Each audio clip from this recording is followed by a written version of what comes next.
Hello and welcome to your in-depth weekly horoscope for week commencing the 28th of February.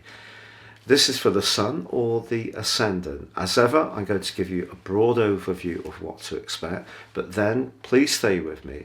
I will dive deep to give you in forensic detail each of the 12 zodiac signs and the key factors impacting on each one.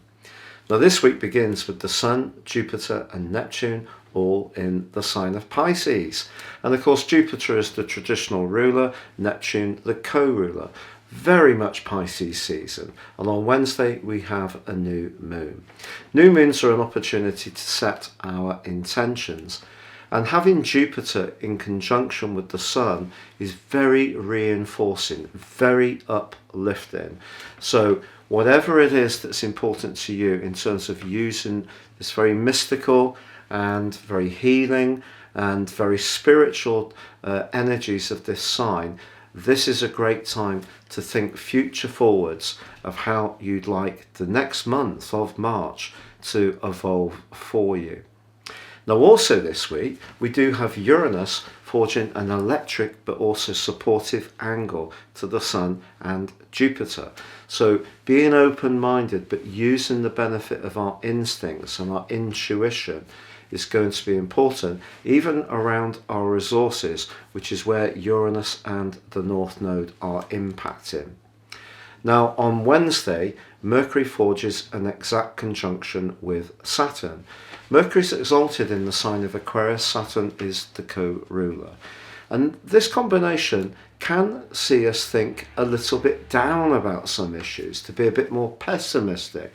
But I think in the sign of Aquarius, what it's asking us to do, Aquarius energy is very much about the higher principles. It's about our highest hopes, our aspirations. So here I think these two are just saying, let's be realistic in the way that we set those intentions through the sign of Pisces, and we need to do so in a way which can practically work. And I think the logic and the detachment of Aquarius with Mercury and Saturn is brilliant for really picking over the details and being more analytical.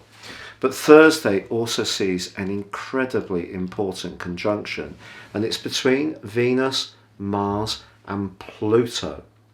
Now these two, Venus and Mars, have been in the sign of Capricorn for some while, as you know, but coming into this exact conjunction with Pluto, you bring a power dynamic into the desire of Mars and the attractiveness of Venus. So it can be an opportunity to use our energies wisely to gain some kind of goal. But if we use the charm of Venus, the veneer of sincerity, but the ruthless combination of Mars and Pluto to get something we want at the cost to someone else, then that's not a very desirable route to go. If we really want to access that Piscean energy of doing what's really for the best, in a more spiritual dimension.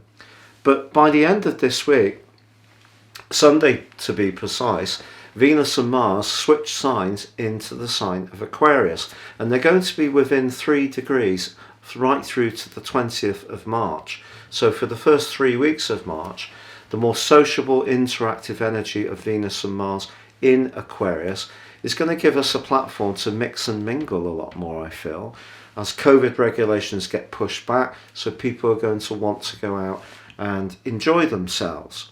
Now I'm going to do a special video on Saturn square with Uranus, and that will give you some idea of what we can expect later in the year in terms of balancing freedom with responsibility. But I think at this point, after the 2 years we've had, I think we'll all take a little bit more of ability to move around, spend time with the people we care for, do things that are more sociable, and also Venus and Mars together in Aquarius can be a great opportunity to go and see a band or a show or follow our favourite sports team. So I think by the end of this week, a sense of things opening up a bit is really going to be very pleasing. So the combination on Thursday of Venus, Mars and Pluto just suggests that we need to use our affections, our desire for money or intimacy in the right kind of way. But If you are new to my channel and this is your first time of joining with me, I would be honoured if you would subscribe. I'm very close to getting to 100,000 subscribers now. Due to a lot of health problems over the years, it's been a little bit of a delay, so your support would be gratefully received. Please click or tap on the bell notification symbol. Also, if you'd like to sign up for your free written daily horoscope, please see the link beneath this video. I've been writing these for many moons, and it'd be great to have you with me.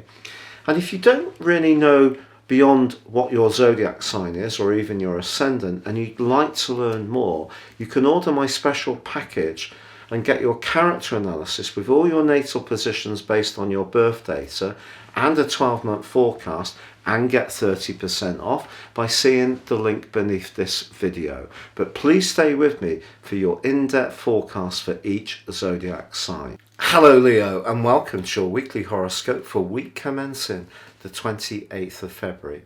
Saturn has been having a big impact on your relationships. Think back to March 2020 through till around about the 2nd of August that year, and then from the 17th of December 20 right through till now, Saturn has really been asking you to think very carefully about those alliances with others. At the heart of this week, Mercury blends with Saturn. There could be a real heart-to-heart on the back of this.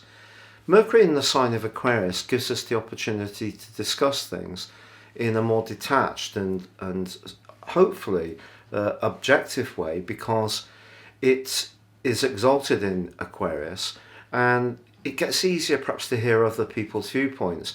But Saturn, of course, can be quite a testing influence, a restrictive influence. So someone may express a viewpoint to you that is a bit more challenging at the heart of this week. But the new moon is great for your finances. If you're trying to move forwards more dynamically, particularly with all the energy and food costs that have gone up in recent times, I think the combination of the Sun and Jupiter and Uranus is all pointing to you using your natural flair and your ability really to tune in to what people want, and your instincts can be really very finely honed over the next 4 weeks. And if you are wanting to do more with the resources you've got, shuffling things around, being more imaginative, then it could be a very positive new moon for you. By the end of this week, the detached energies of Mercury and the more restrictive energies of Saturn, however, are joined by Venus and Mars moving into your 7th house. And this can really bring rewards. They've been in the 6th house of health, work, routines recently, and of course aligning on the 3rd of March with Pluto. That is a very, as they do this week, that is a very testing influence in terms of those practicalities. But by the end of the week, I think the focus is going to go very much on how you can connect to others, what you can gain from negotiating and meeting people halfway.